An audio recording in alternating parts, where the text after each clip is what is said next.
Pues buen día a todos. Ahora sí vamos a dar comienzo al webinar del día de hoy.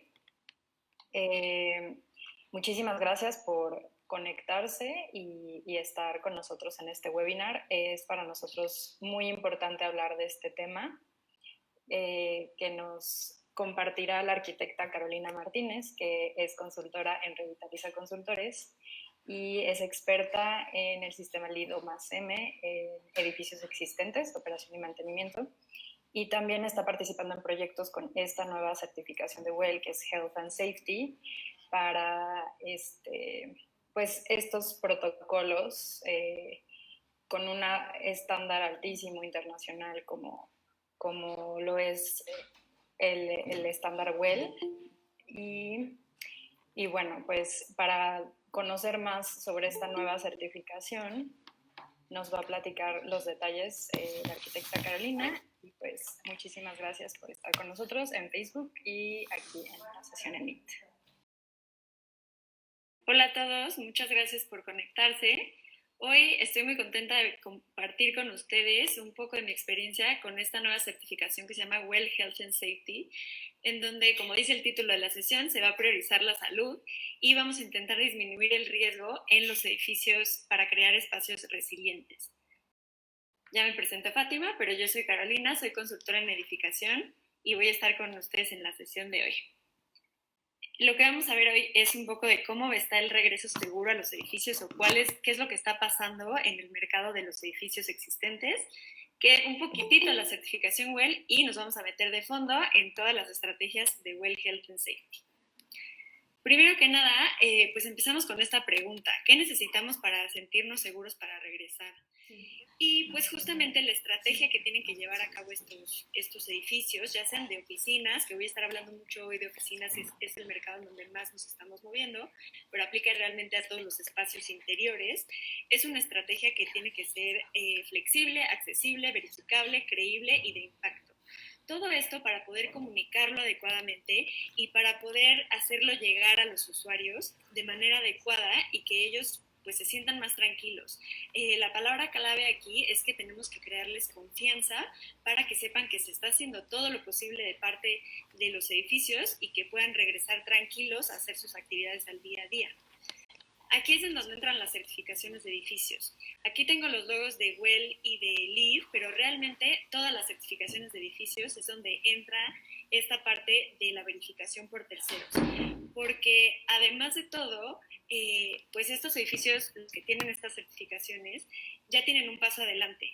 Ya están preparados, ya hemos estado hablando de calidad del aire dentro de ellos, ya tienen verificaciones anuales en su aire acondicionado, ya tienen un plan de limpieza, por ejemplo, y ya tienen muy pensado cuáles son sus impactos en el medio ambiente y en los seres humanos, en sus usuarios. Entonces, pues claramente tienen uno o más pasos adelante comparado con los edificios que no están haciendo certificaciones. Pero otra cualidad de estas certificaciones es que nos pueden ayudar a comunicarle adecuadamente al usuario, al inquilino, a las personas que van a visitar, que sí estamos haciendo todo lo posible para que ellos estén seguros adentro. ¿Cómo hacemos esto? Pues primero que nada son instituciones internacionales de renombre internacional que se conocen en el mundo y que los usuarios identifican.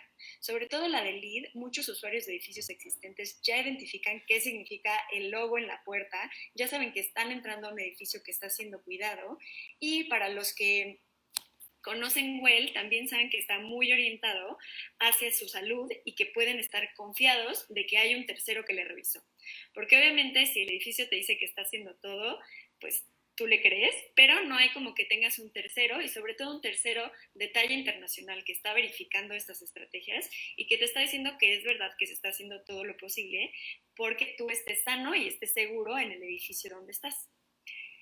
Hoy nos vamos a enfocar más que nada en la certificación WELL, porque ustedes recuerdan que la certificación LEED está enfocada en los impactos ambientales. Sí tiene una parte enfocada hacia los usuarios, pero la verdad es que el fuerte en cuanto a cuidar a los usuarios es WELL.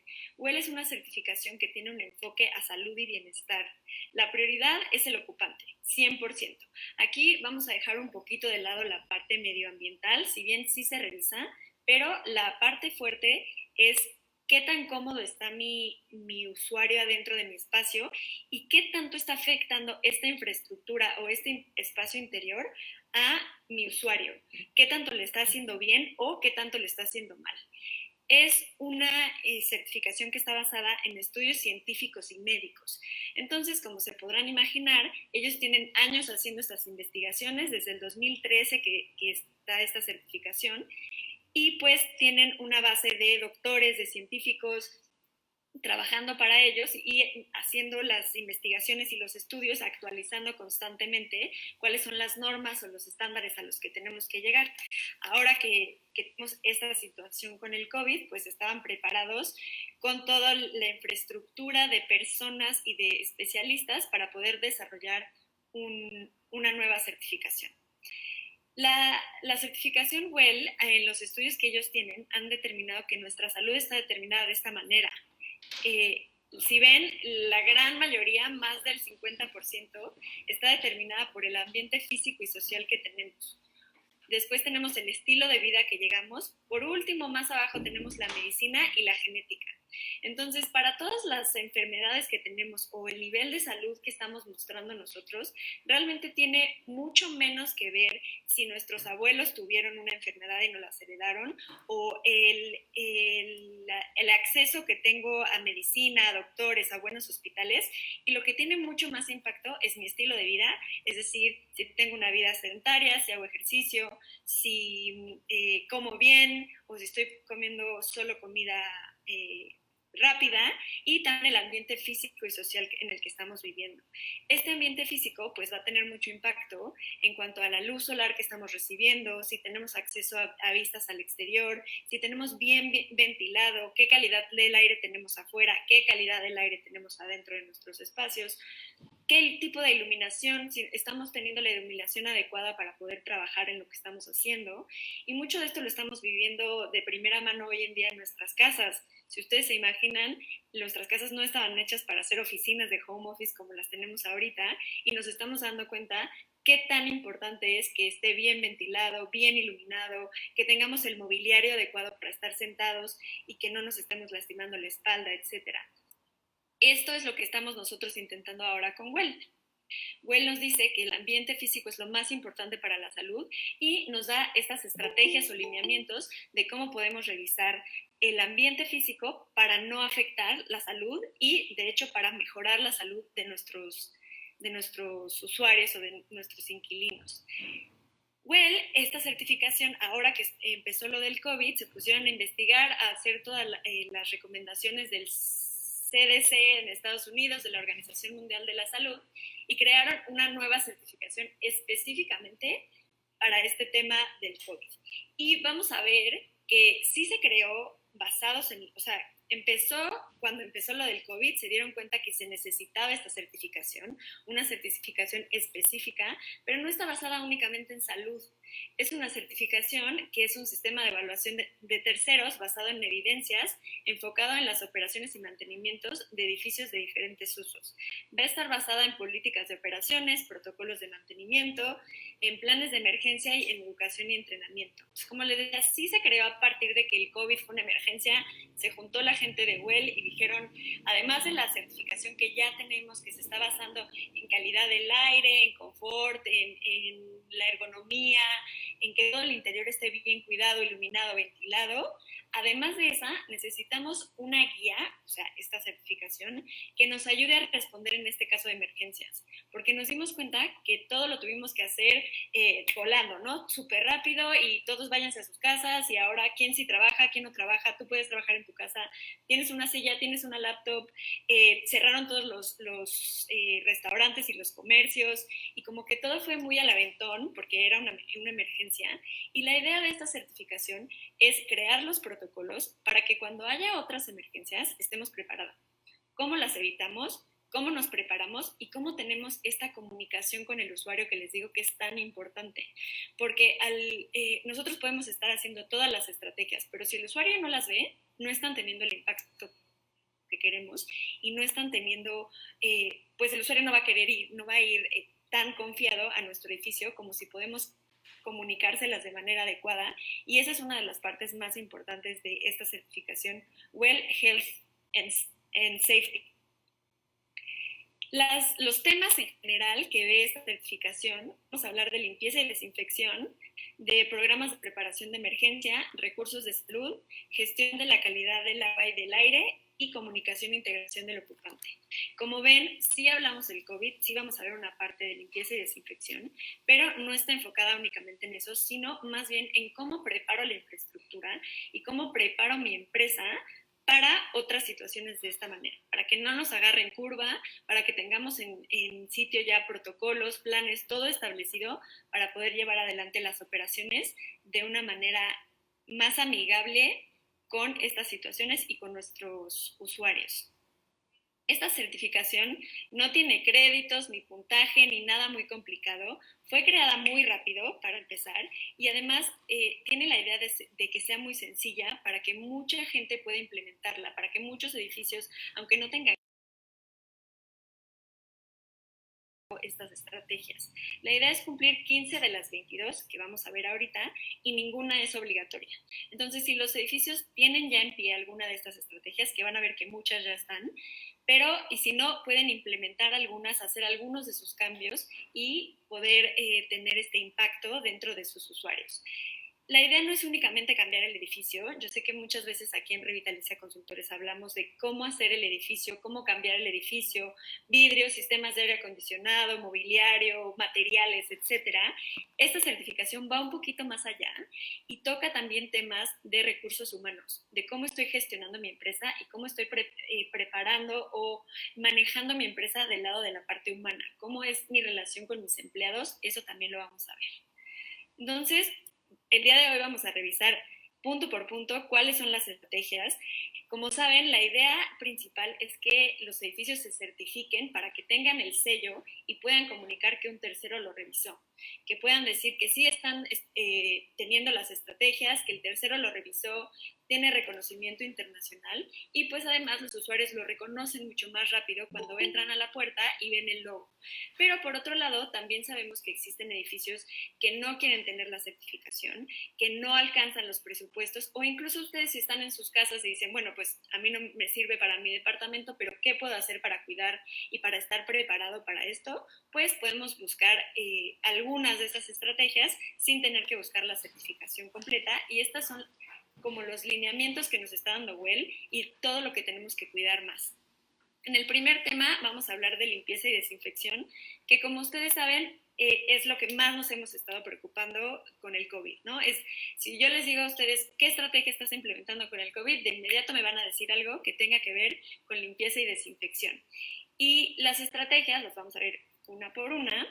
Primero que nada es el lavado de manos adecuado, que si ustedes lo piensan, básicamente en todos lados ya está implementado. No es algo que tendría que ser más complicado o difícil o costar más dinero, y lo podemos implementar en cualquiera de los edificios que ocupamos.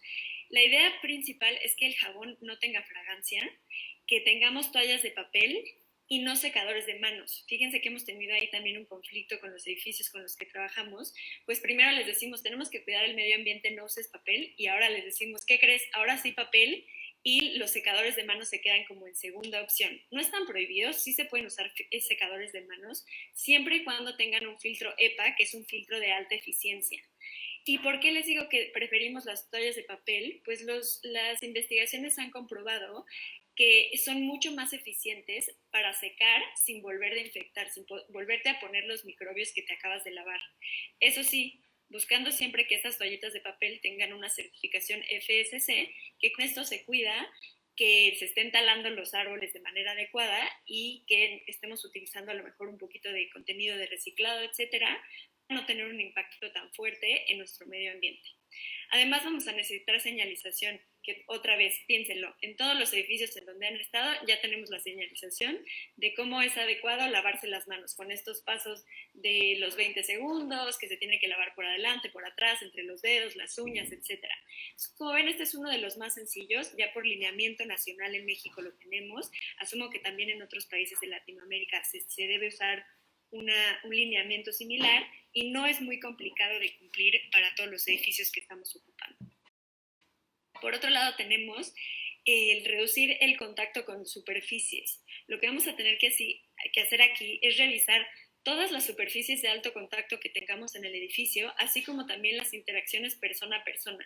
Es decir, desde que una persona llega, ya sea en su carro o caminando, ¿cuántas veces va a tener que tocar algo, como por ejemplo para abrir la puerta, el botón para abrir, para que te dé el boleto del estacionamiento, tocar la botonera de los elevadores, prender la luz, si es pues, un edificio donde la luz se prende manualmente? Todas estas superficies de alto contacto, así como interacciones persona a persona, que serían, por ejemplo, la recepción o pasar por un filtro de seguridad, todas estas las vamos a tener que revisar y vamos a dar estrategias de cómo minimizarlas. Estas estrategias pueden ser tan baratas o tan caras como nosotros veamos. Por ejemplo, una buena estrategia sería que ya no se tenga que abrir la puerta manualmente, sino que sea una puerta automática que abra y cierra, pero entendemos que pues eso también puede ser un poco más caro. ¿Cuál sería una estrategia de bajo costo para que la gente no tenga que estar tocando la manija de la puerta?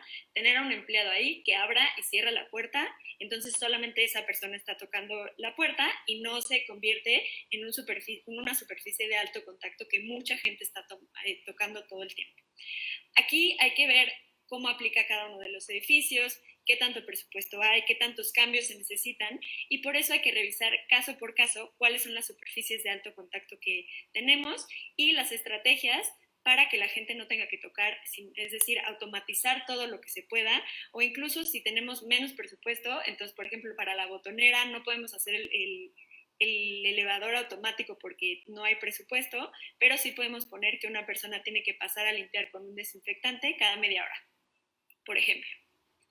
Además tenemos estas prácticas de limpieza, que es tener un plan institucional de prácticas de limpieza, gestión de limpiadores, gestión de trapos, residuos y protección del personal de limpieza. Todo esto ya se hace, pero no está en un plan o en una política, un protocolo. Lo que queremos es analizar cómo se hace, documentarlo, tenerlo en un documento, en un archivo que pueda estar disponible para la gente de limpieza y que se les dé un entrenamiento de cómo se hacen las cosas. Por ejemplo, uno que me parece súper interesante es la parte de los trapos. Cómo codificar por color los trapos y decir, todos los trapos que son verdes se utilizan únicamente para los baños. Y entonces no vamos a sacar cualquier bicho que haya en el baño para cuando limpio la recepción. Toda la recepción, las superficies de fuera del baño se limpian con trapos blancos.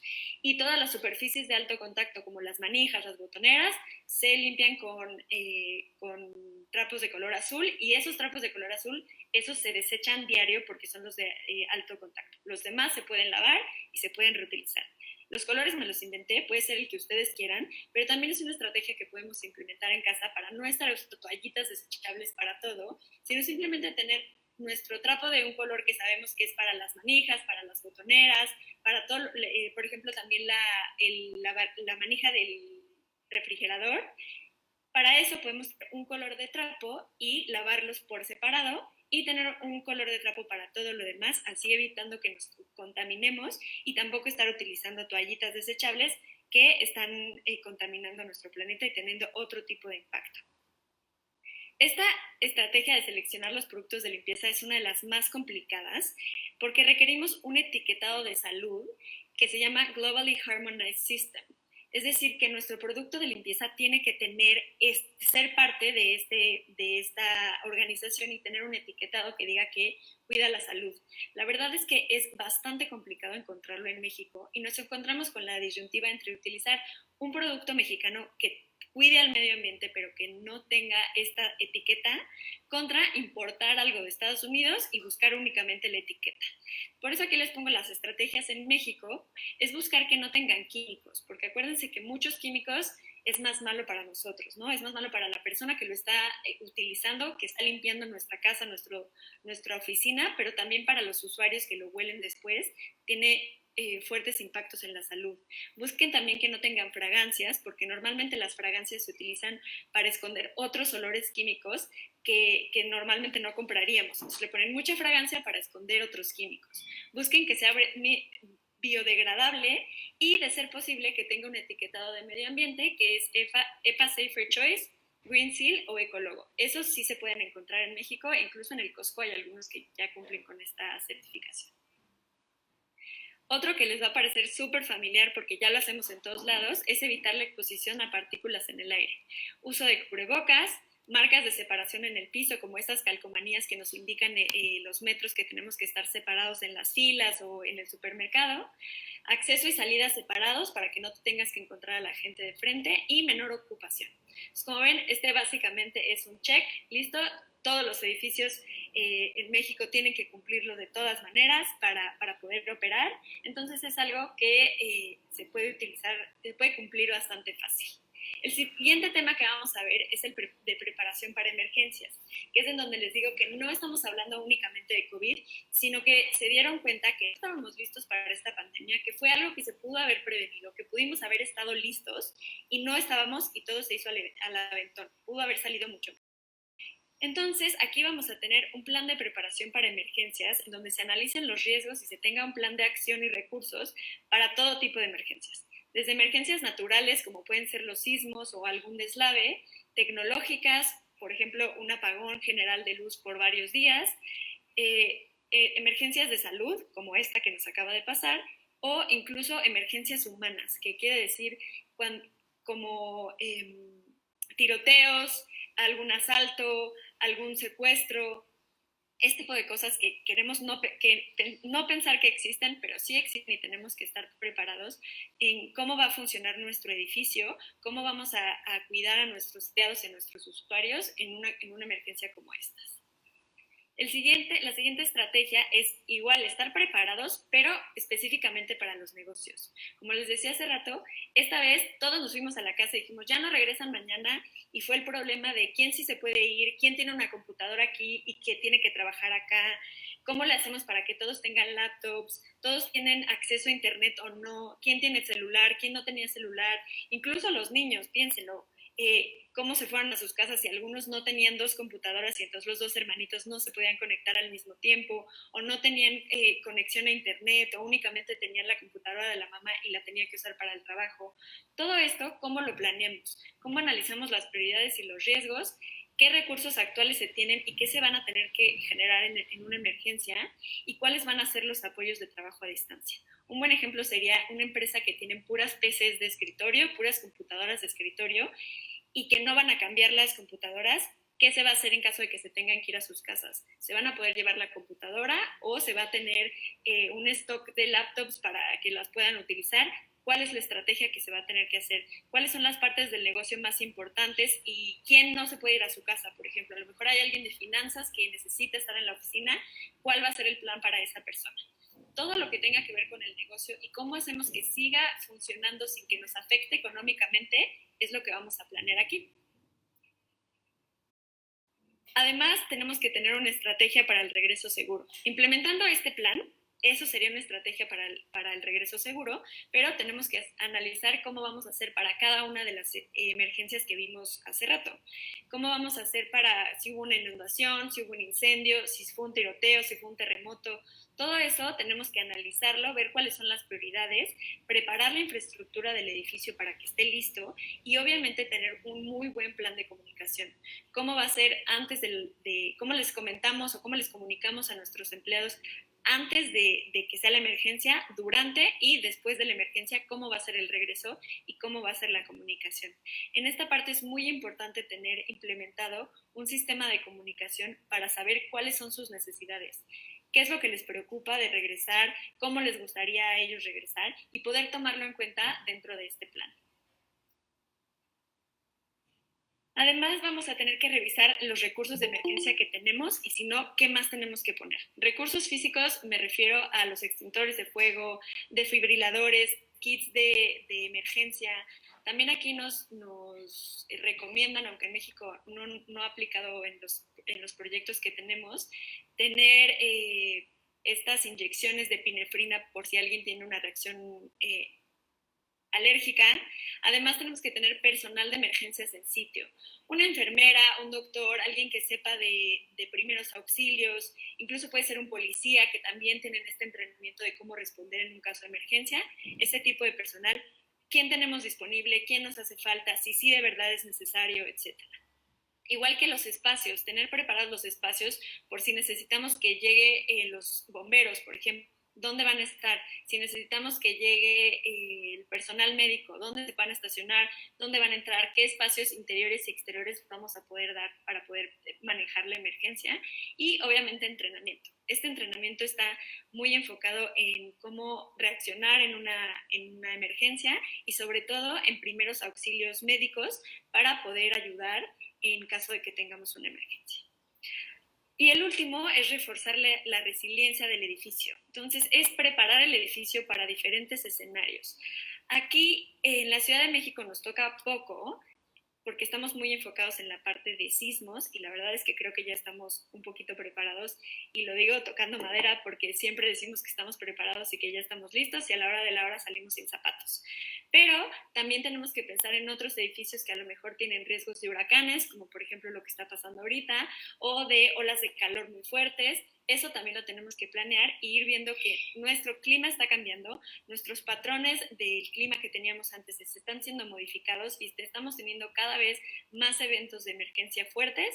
¿Cómo podemos hacer para que nuestro edificio esté preparado y no tenga que sufrir para recuperarse en meses, sino que pueda recuperarse en poco tiempo? La siguiente parte vamos a hablar de recursos de servicios de salud. Como les decía, no todo va a tener que ver con el edificio, con el gerente de operaciones, con la parte de limpieza, con cómo está el edificio, sino aquí vamos a ver mucho de recursos humanos. Cómo preparamos esta parte de relación de salud con nuestros empleados para proveerles lo mejor que se pueda.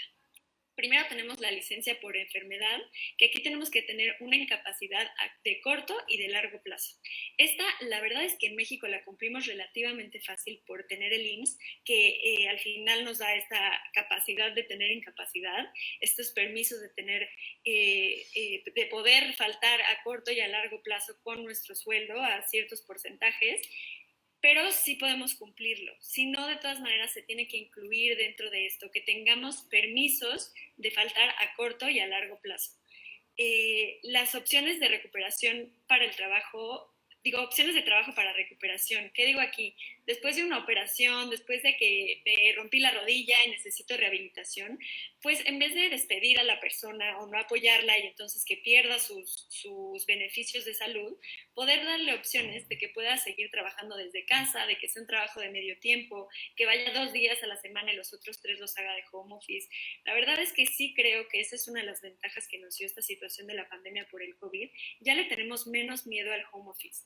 Antes cualquiera podría haberte dicho, no, es que ni trabajas, es que a mí no me gusta, o es que mi jefe no me da permiso, etcétera. Hoy en día vimos que sí se puede, que sí funciona, que la verdad es que sí tiene beneficios. No estoy diciendo que ya no volvamos a las oficinas, también hay otros beneficios en la colaboración, en estar en oficinas, pero sí se puede tener como una opción de trabajo mientras alguien se está recuperando de una operación y que no necesariamente significa que no puede trabajar en una computadora, sino que puede trabajar desde su casa o a medio tiempo.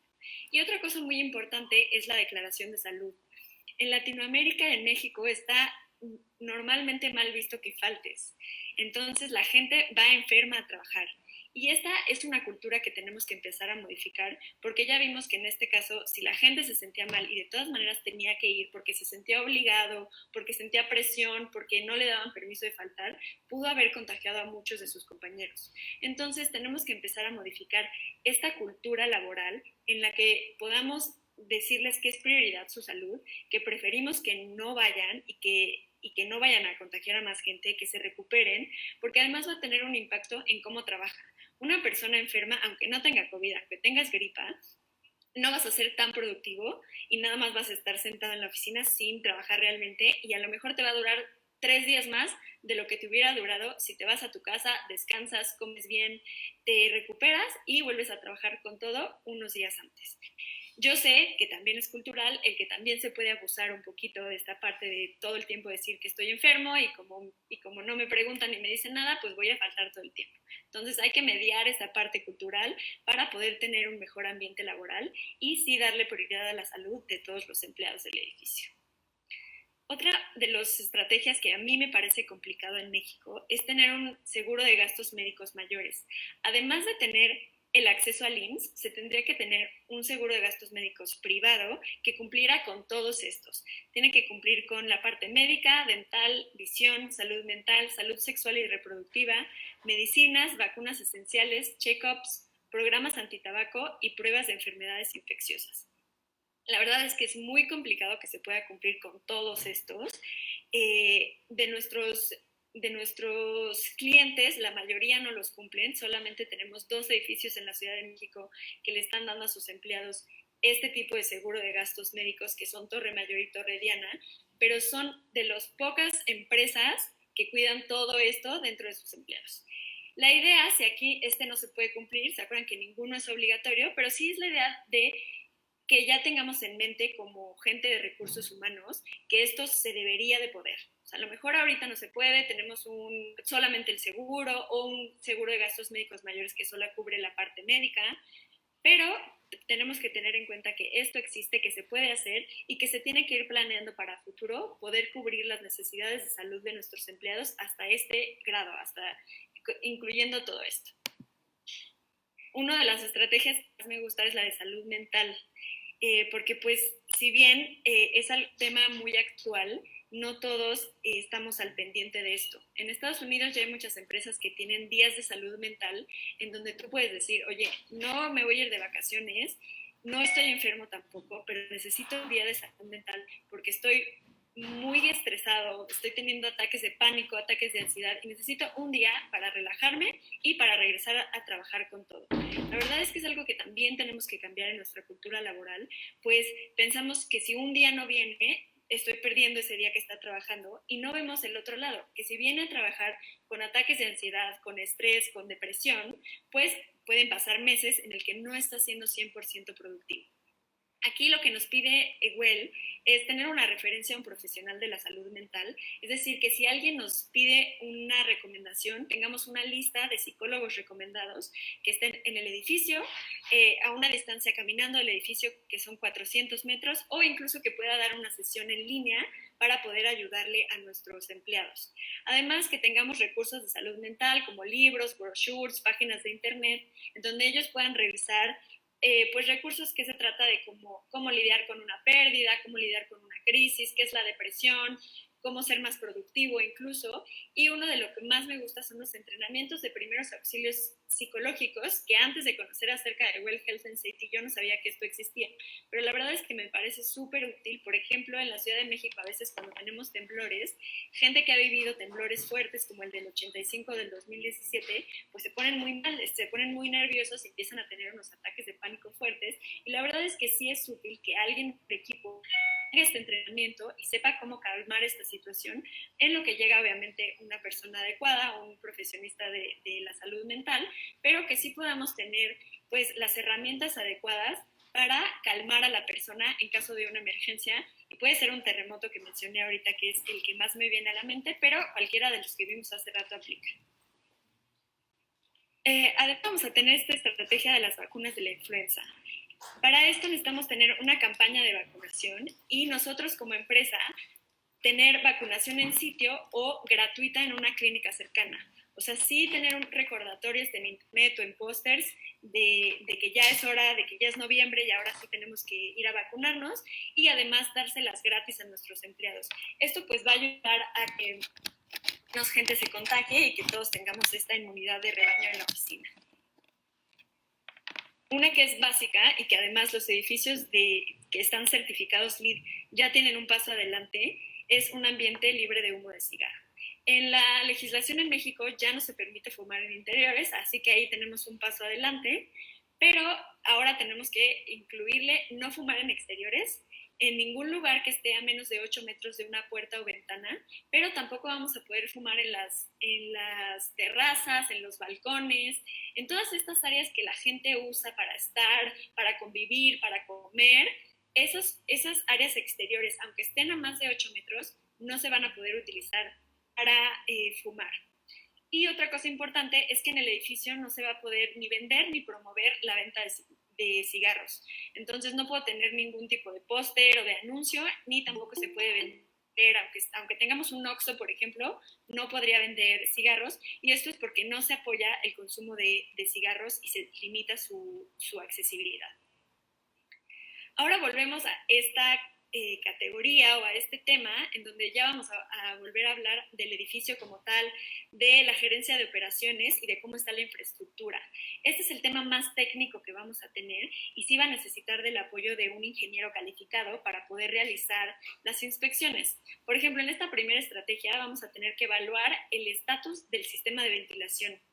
Tenemos que ver cómo está el edificio y inspeccionar cuál es el sistema actual. El ingeniero nos va a poder hacer recomendaciones de mejora.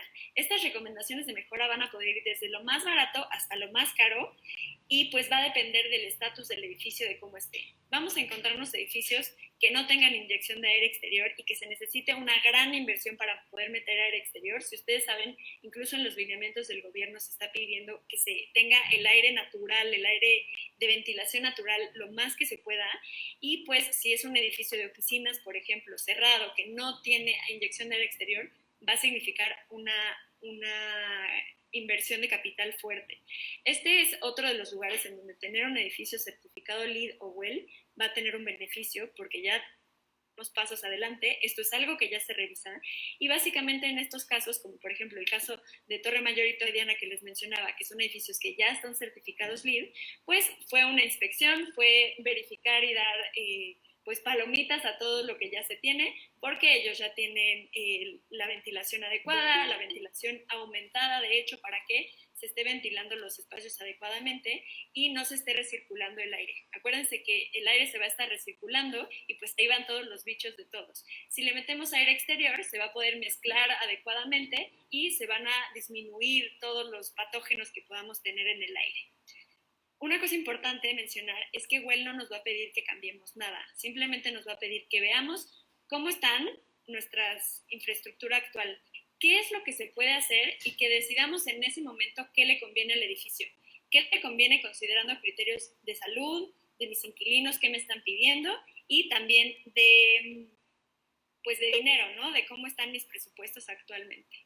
Y la siguiente evaluación, que pues se hace al mismo tiempo, es evaluar o inspeccionar los sistemas de tratamiento de aire. Estos son los filtros que vamos a tener. Otra vez, aquí con un edificio LEED tenemos un paso adelante, pues ya se están pidiendo estos filtros MERV 13 o superior y ya se está llevando el sistema de filtrado.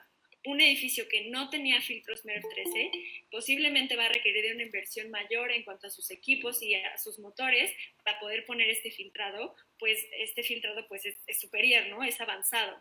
Para eso también se puede poner luz ultravioleta, que ayuda a, pues, a eliminar todos los patógenos que existan en el aire, o incluso a poner purificadores independientes. Esto se puede hacer cuando los equipos no aguantan los filtros o la luz ultravioleta, podemos poner purificadores independientes y ayudar a que nuestra calidad del aire sea mucho mejor.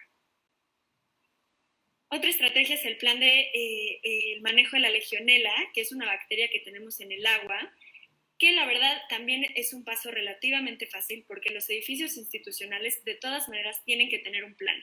¿Qué es lo que pasa? Que muchos de ellos no lo tienen escrito como tal. Ya se hace, ya lo sabemos, ya llevamos a cabo los pasos, pero no tenemos un protocolo o un plan.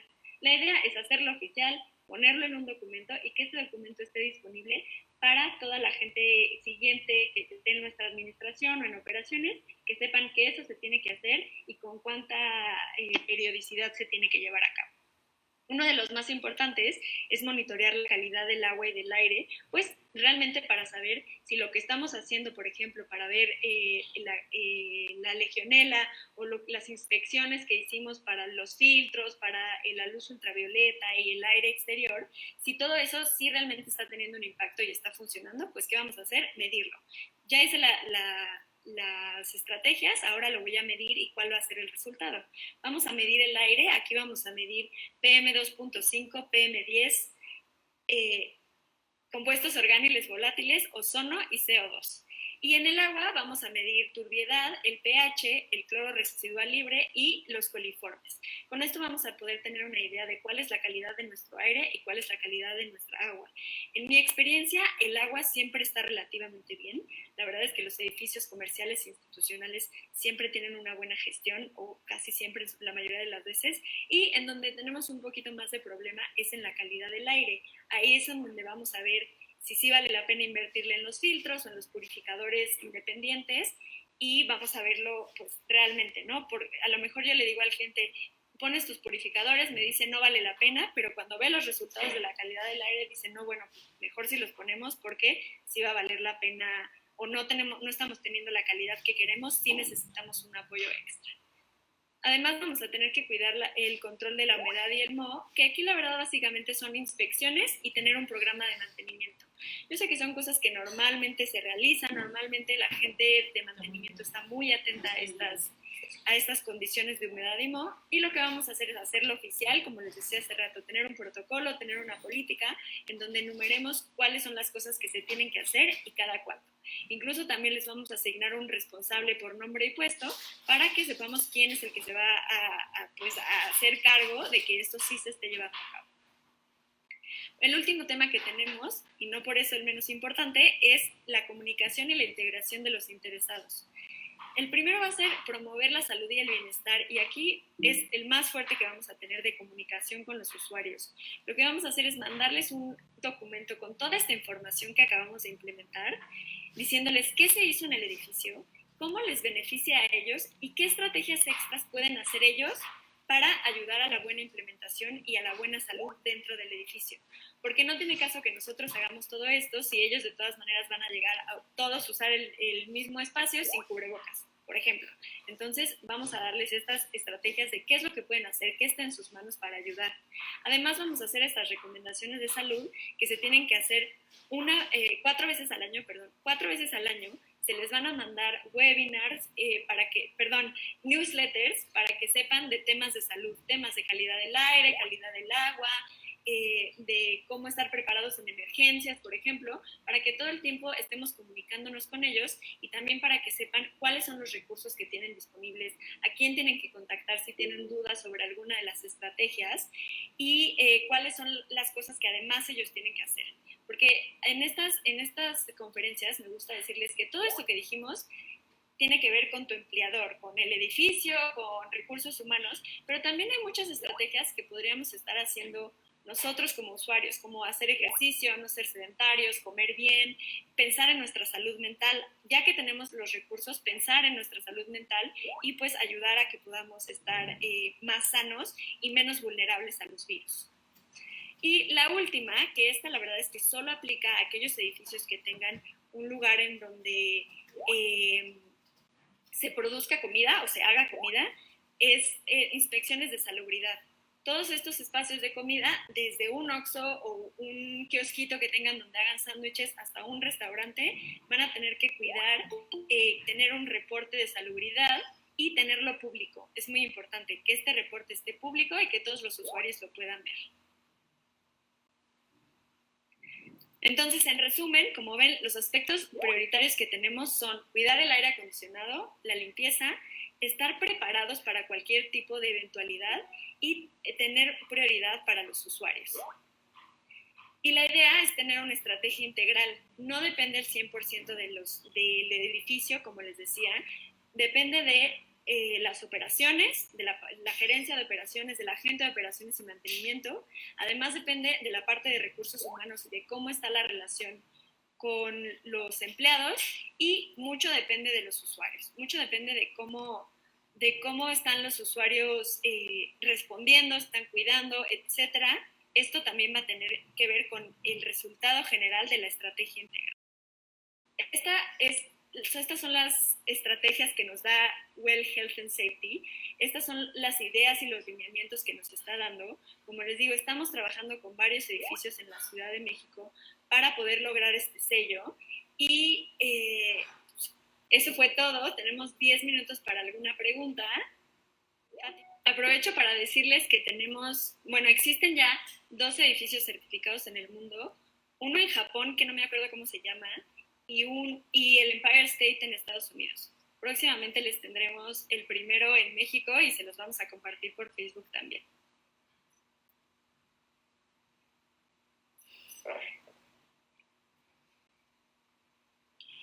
Hola, Caro. Buenas tardes. Yo tengo una pregunta. Sí. Mira, al principio mencionabas la parte de que no eran obligatorios las estrategias, pero entonces ahí cómo sería como para que el edificio estuviera certificado.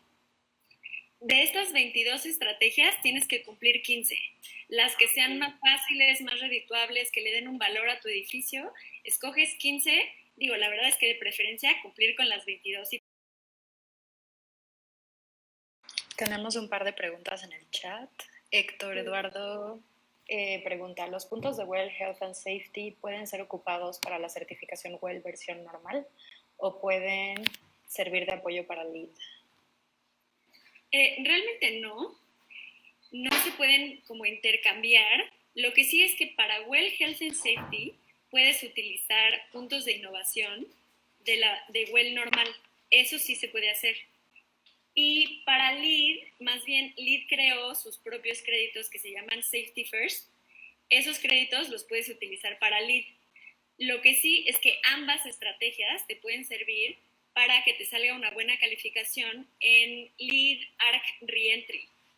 Pero realmente como que no se han intercambiado. Es interesante, sí creo que eventualmente vas a poder utilizar un crédito de Health and Safety como crédito de innovación en ambas, en WELL normal y en LEED. Con la situación de recontagio, tal como en Madrid en estos momentos, ¿qué pasa para la certificación que ya se realizó en algunos edificios? Bueno, pues esta certificación, como vimos, tenemos este plan de regreso, o sea, sí, en este plan de regreso, de hecho, hay una parte que tienes que analizar qué va a pasar si se vuelve a cerrar. Si hay recontagio y se tiene que volver a cerrar, hay una parte que tienes que considerarla, ¿no? Entonces ya se va a tener un plan y realmente no es que sea culpa del edificio que se esté recontagiando, ni tampoco tener esta certificación te va a decir ya nadie se va a contagiar adentro de tu edificio. Simplemente es prevenir, minimizar los riesgos y pues si hay un recontagio se vuelve a cerrar, se vuelve a replantear cómo se van a llevar a cabo la limpieza, si es que de ahí salió la enfermedad. Se puede ver si fue por culpa del edificio, por el aire o porque los usuarios, que lo más normal es que sea por culpa de los usuarios, pero realmente no tiene un impacto en que te vayan a quitar la certificación porque tuviste un contagio o porque se tuvo que volver a cerrar. Es parte de, justo eso es lo que espera WELL, que el edificio se vaya cerrando y que estemos preparados para todos esos cierres, sea de la misma razón por el contagio o sea una razón diferente. Pues muchísimas gracias a todos por su atención. Espero que les haya gustado mucho. Si tienen cualquier duda pueden contactarnos y aprovecho para compartirles que tenemos el último curso del año de LEED versión B4 que empieza este martes. Entonces contáctenos por favor a mí o a Fátima si tienen cualquier duda de WELL Health and Safety, de WELL, de LEED, de los cursos que tenemos. Y pues muchísimas gracias a todos. Buen día.